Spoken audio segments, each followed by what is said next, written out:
Have you ever gone to a funeral and heard somebody make this comment about the deceased person? Everybody liked Uncle George. Everybody. He had no enemies. Everybody liked him. And then one by one the people come up and they look at what's left of Uncle George and they say, my, he was a nice fellow. Well, I remember when he did this. And I remember when he did that. And what a nice man Uncle George was. We always wait until Uncle George can't hear it before we say it. And it comes out at times like that. But this man, Job, was a unique man because in his lifetime, a testimony was given to Job, and not by a human being, but by God. God gave a testimony about Job. Open your Bible to Job 1. There was a man in the land of Uz, whose name was Job. That man was blameless, upright, fearing God, and turning away from evil. Now, that's not just a statement about him. If you look at verse 8, the Lord said to Satan, have you considered my servant Job? There is no one like him in all the earth. A blameless, upright man, fearing God, and turning away from evil. That's quite a testimony, isn't it? This is God's estimate of the man by the name of Job. Verse 2, he had 7 sons, and 3 daughters were born to him. His possessions also were 7,000 sheep, 3,000 camels, 500 yoke of oxen, 500 female donkeys, very many servants, and that man was the greatest man of all the men of the east. His sons used to go and hold a feast in the house of each one on his day, and they would send and invite their 3 sisters to eat and drink with them. And it came about, when the days of feasting had completed their cycle, that Job would send and consecrate them, rising up early in the morning and offering burnt offerings according to the number of them all. For Job said, perhaps my sons have sinned and cursed God in their hearts. Thus Job did continuously. This was some kind of man, a deep man, a concerned man, a responsible man. Noah, Daniel, and Job are linked together in the 14th chapter of Ezekiel as outstanding men in the Old Testament. In the days of Noah, there was a sin that had caused the downfall of the human race and brought about the flood. Now, whatever that sin was, it was something in the area of morality. And it had brought God to the place where God said, I'm sorry I made man, I'm going to wipe man out. But there was one man whose family wasn't touched by it, and through that man, the race was preserved. That was Noah. And then when the people of Israel went into idolatry, God used Babylon to come down and take the southern 2 tribes captive. They went off into Babylon, and they became almost immediately assimilated into the culture, with the exception of one man and his 3 friends. And Daniel becomes an outstanding testimony for what God is and does, and so forth. In between the 2, and I believe that Job lived after Noah, and either before or contemporary with Moses. It was in that period of time that the Amorites who lived in the land of Palestine reached the zenith of their wickedness. God had said to Abraham, you are going to go down into Egypt for 400 years because the wickedness of the Amorites is not yet full.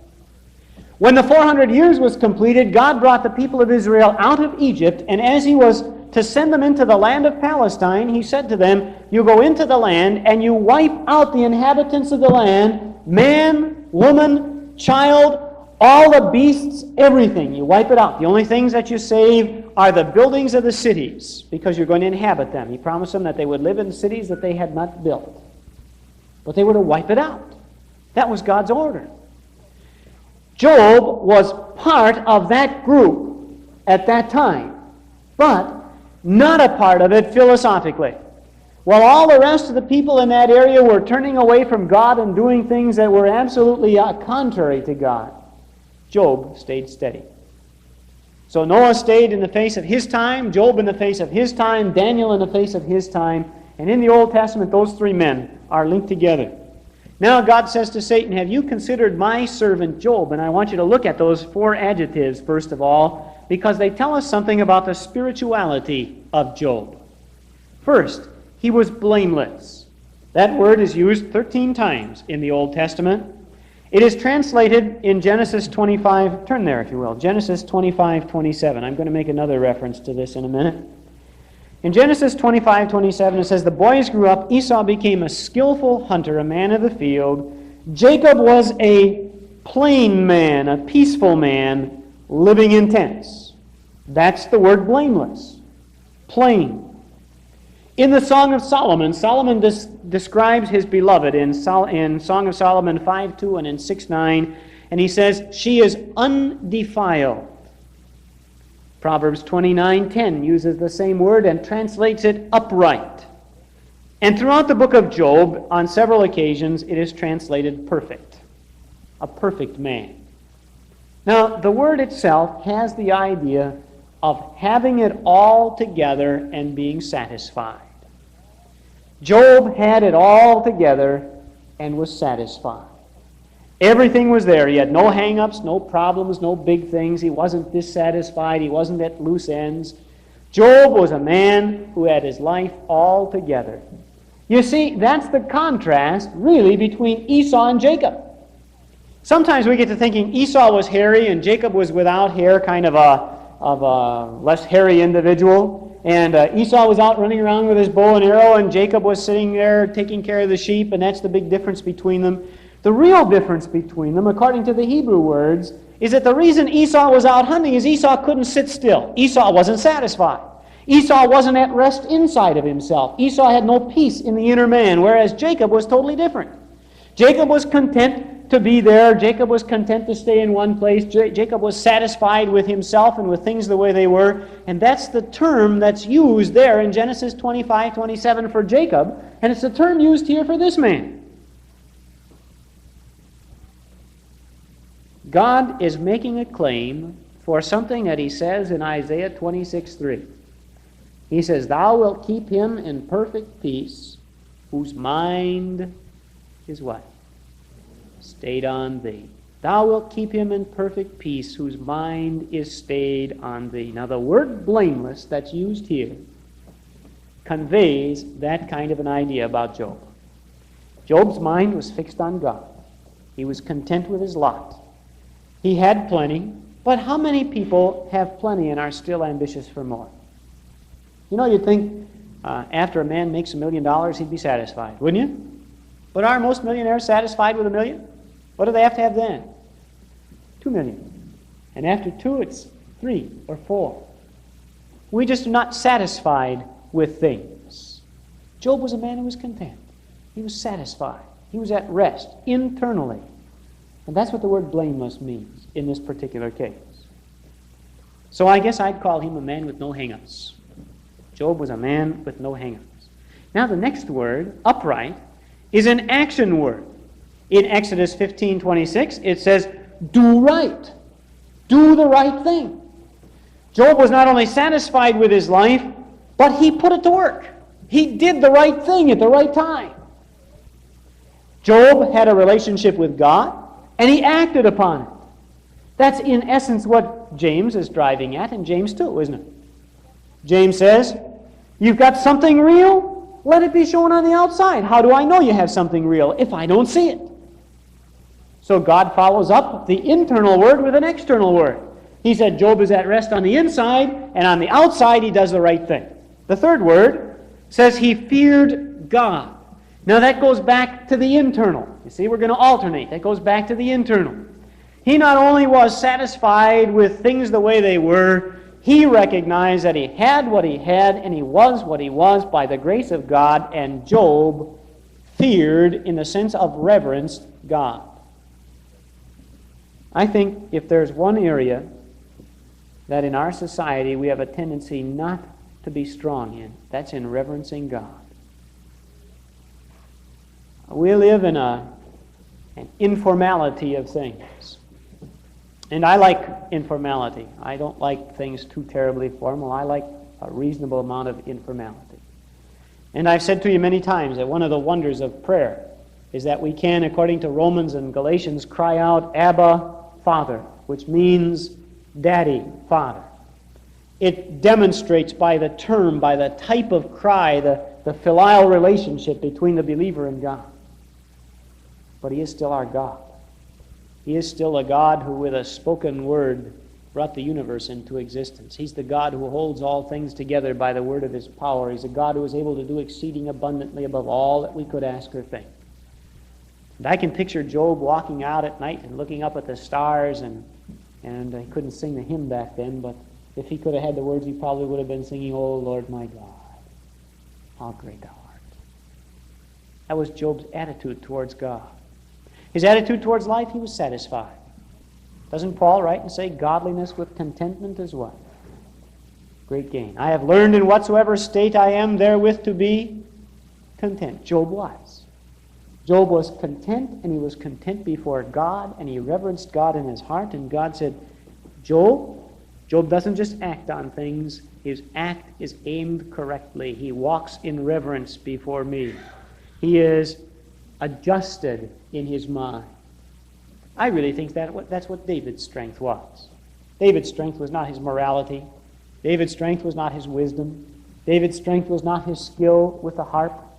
David's strength was not his ability to spin words into beautiful Hebrew poetry. David's strength was that David knew who David was, and David knew who God was, and he had them in the right order. And when David sinned, he came back to God and said, "You're God. I'm the one that has changed. You haven't changed. I have. You haven't done wrong. I have." And David had things in that order. Job had things in that order. God said, he reverences me.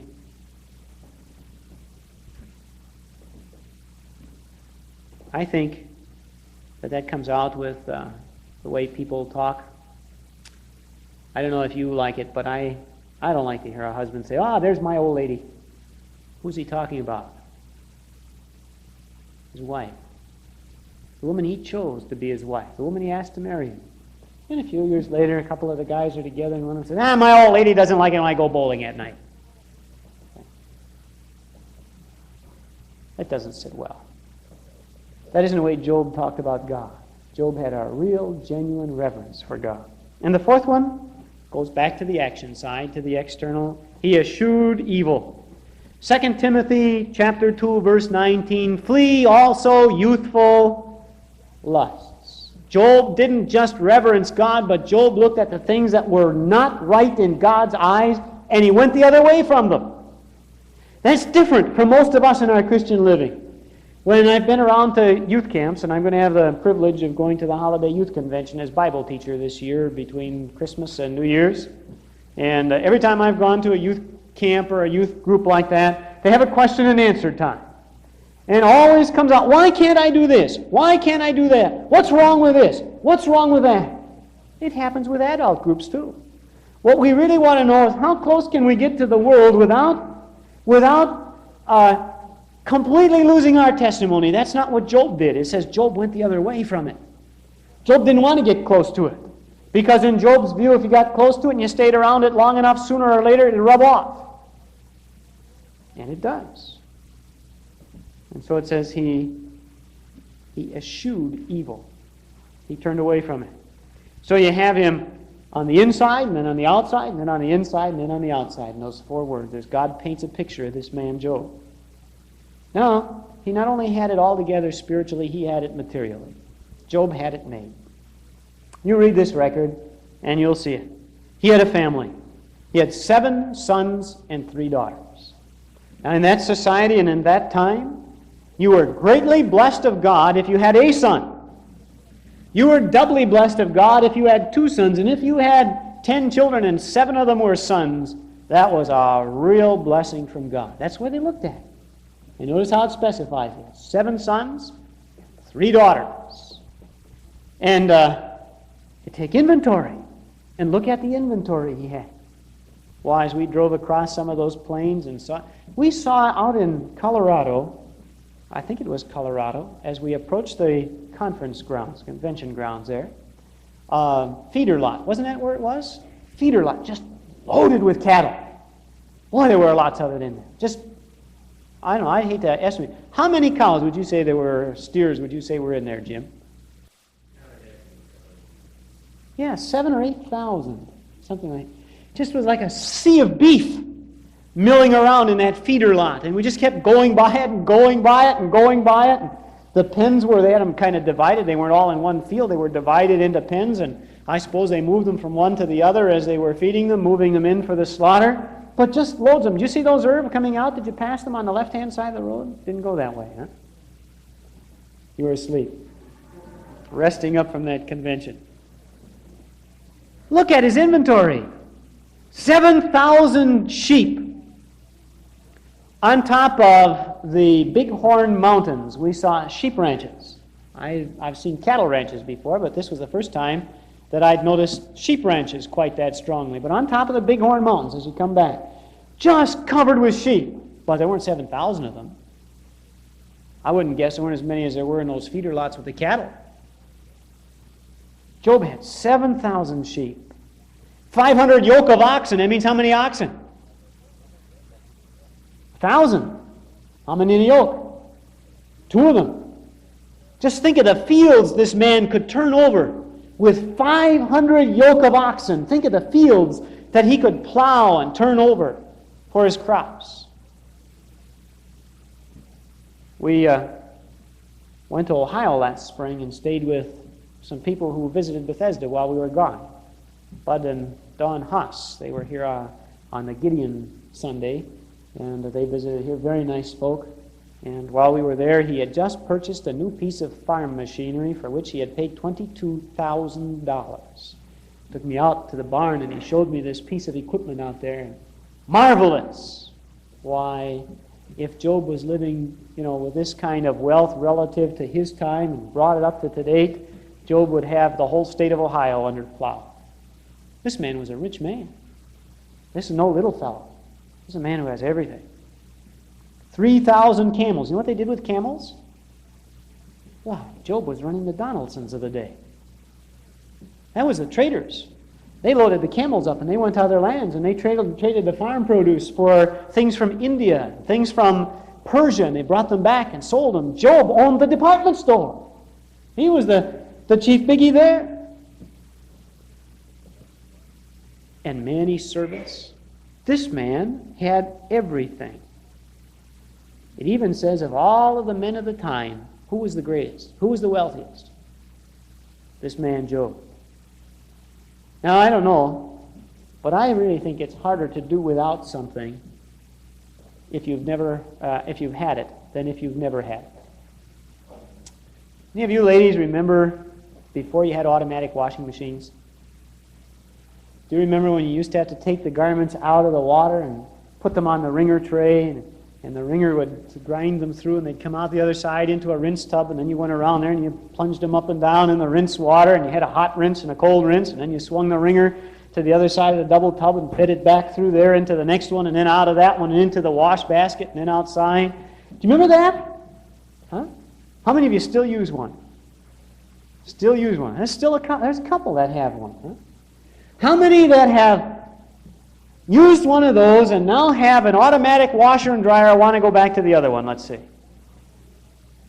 Bob Orcutt's the only one. Most don't want to go back. Most don't want to go back. Job was a well-to-do man. He had it made. He had everything. You know what Job's experience was like? It would be like going through the Depression in 1977. If all of a sudden the bottom dropped out of everything and everything went to pot at one time. No ability to buy, no ability to sell, no money worth anything. That's what Job went through in a very short period of time. And this family shared together. It says in verses 4 and 5 that they took turns. They went a cycle. Each one in his turn. Now, whether it's his birthday and means once a year, or whether it means they went in cycles of 10, they went around the sons, they went around the children's homes, and regularly they got together as a family. And they fellowshiped together. It doesn't say that Job was there, it just says the children were gathered together, but nonetheless, Job was still fulfilling the spiritual responsibility that was his as the head of the family, because he goes on to offer sacrifices. But this family is well-to-do, and yet as it grows up, it hasn't split apart. Remember the prodigal sons, boys? He had only 2. One of them claimed his inheritance, went off and wasted it. When he came back and the fatted calf was killed, the other son came in out of the field, and he heard all the noise and the singing. He said, "What's going on?" And the servant said, "Why, your brother is home, and your father has killed a fatted calf, and they're having a banquet. Isn't it great?" And the Kid went in pouting to his father. He said, that bum spent all his money, ran away. Here I have been lame. You never killed a fatted calf for me. Tension. Not Job's kids. Yet it made materially his family. It just seemed like Job had everything. There's more about Job in this. Job is a concerned parent in verse 5. His children had grown up. They had their own homes. They were inviting the family to that. But he continually offered for them. He never relinquished the spiritual responsibility for his family. He said, these are my children. I brought them into the world. I trained them. I have a responsibility for these children. He understood that there could be a great difference between the outer man and the inner man. That's what we were talking about this morning. Yeah. He said, if perchance one of them in his heart has done dishonor to God, I will sacrifice for him, just in case. Because I don't know what's in their heart. I know what's in the outside. They must have been close enough to Job for Job to be able to recognize there wasn't anything on the outside that he had to worry about, but just maybe in the inner man there was something one of his children had done.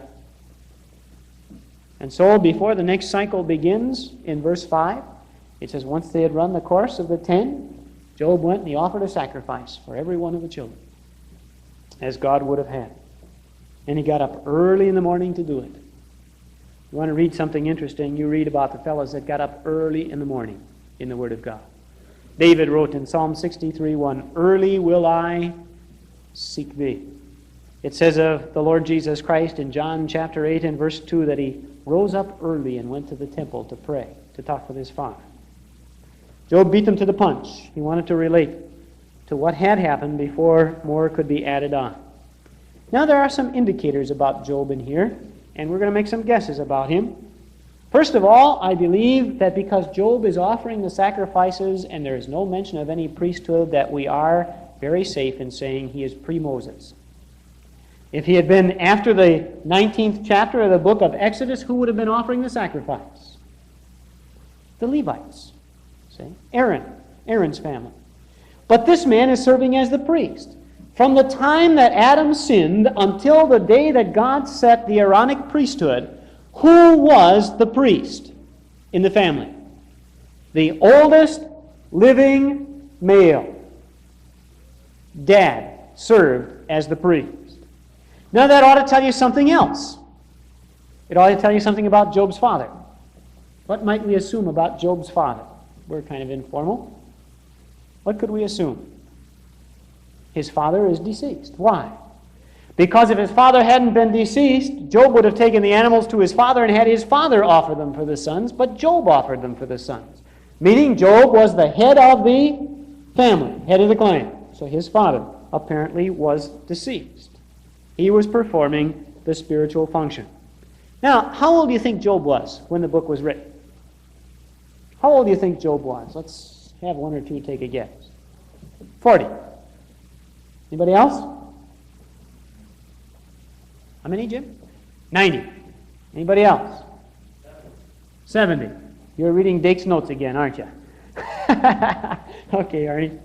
I'm going to make a guess. All the way through the book, how many wives did Job have? Just one. He was married to the same woman in the beginning that he was married to in the end. All 20 of the kids were born to the one wife. Okay? All 20. She had 20 children with Job.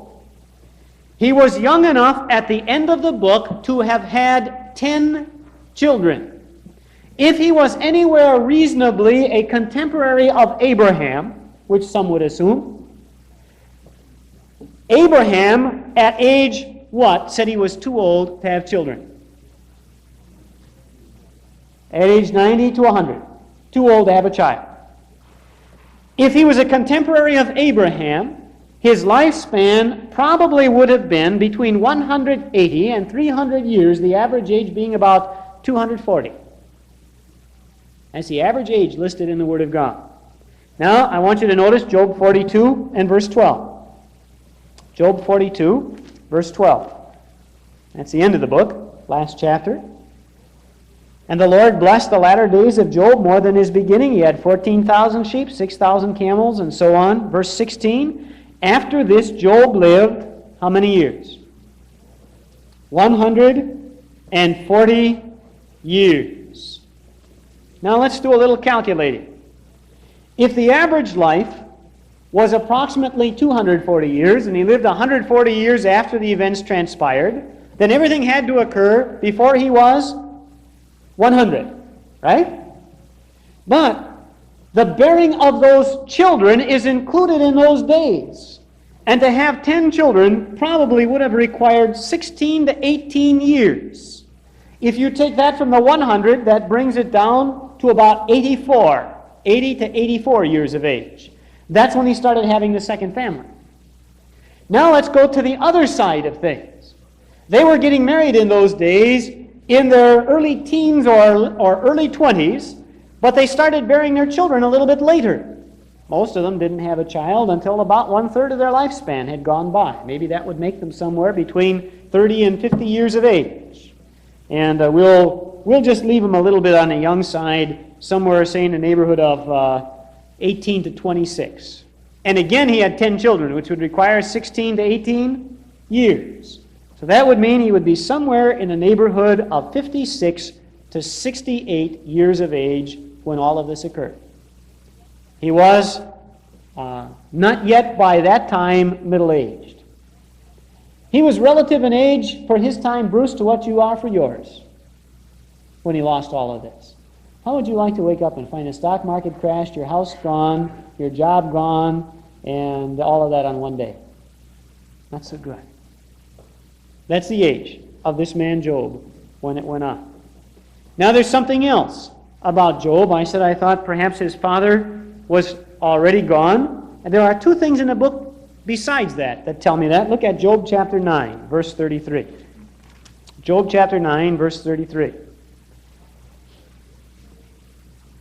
I sought for a daysman to be between us. There's no umpire between us, New American Standard says, who may lay his hand upon us both. Job was looking for a man to stand between God and himself. If his father were alive, his father would have served in the function of a priest. And what is the job of the priest? To stand between man and God. Basically, to represent man before God. The prophet was to represent God before man. The priest was to represent man before God. Job says, I wanted somebody that could lay his hand in between. That also gives you some insight into these fellows who came. For it says in 15, 7 through 10, about these three men who came to visit him and give him advice, Eliphaz, Bildad, and Zophar, that they were older than his father. These men could not serve as Job's priest because they were not his father, but they were in his father's category, so they came to counsel him as a father would the son. They were relatives, as we looked at last week, they were cousins of Job's father. And they came to give wisdom from that standpoint, from the older, more experienced individual. And Job says, I sought for someone. And these men weren't just talking. He wanted their counsel. He wanted their advice. He wanted their words of wisdom. But there was no one that could stand between him and God.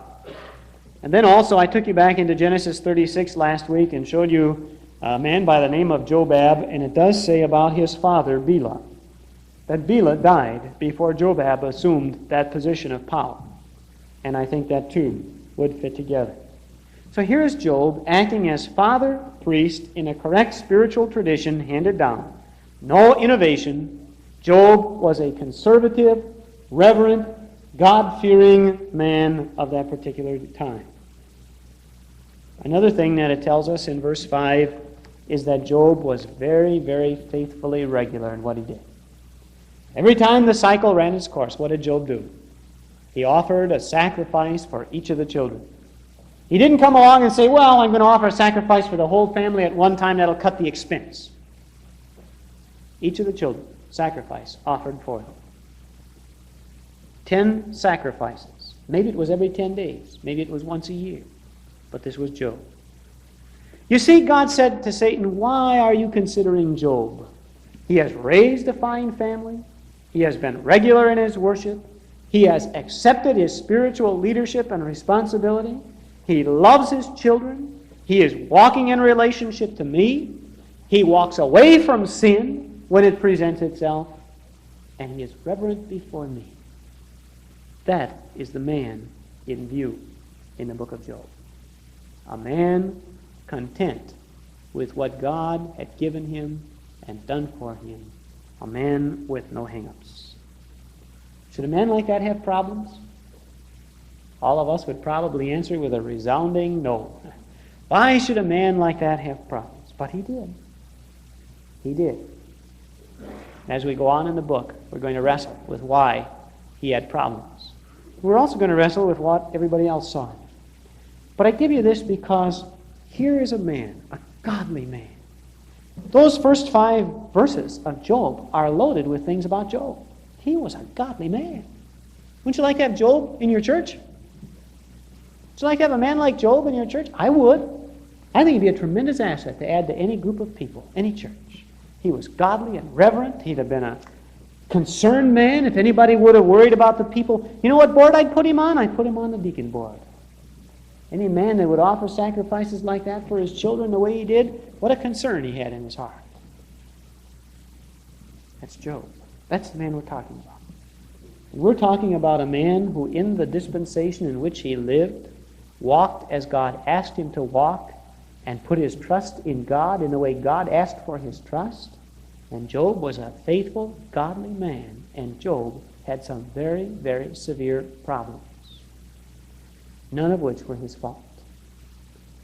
Now, I go back to my lady friend on the radio. She's on about a half an hour after we are, maybe a little more than that. But I heard her thundering away just after we came back from vacation, and she said again, any Christian right with God should not be suffering and should not have pain and should not have heartache. I wonder if she's ever read the book of Job. I wonder if she understood what kind of a man this man was. He was a godly man, but he had problems. He stood the test. And in standing the test, was it worth it for him in the end? Sure.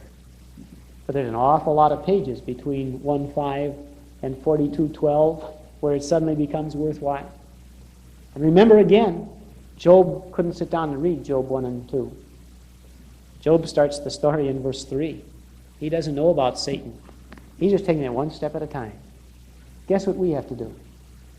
Take it one step at a time. And that's where Job becomes an example. He took it one step at a time, and his faith in God did not falter all the way through. So as you read the book of Job, read it with that kind of a man in mind. I don't know if you knew that much about Job before. Some of it's a little guesswork. But Job is an interesting man and a godly man.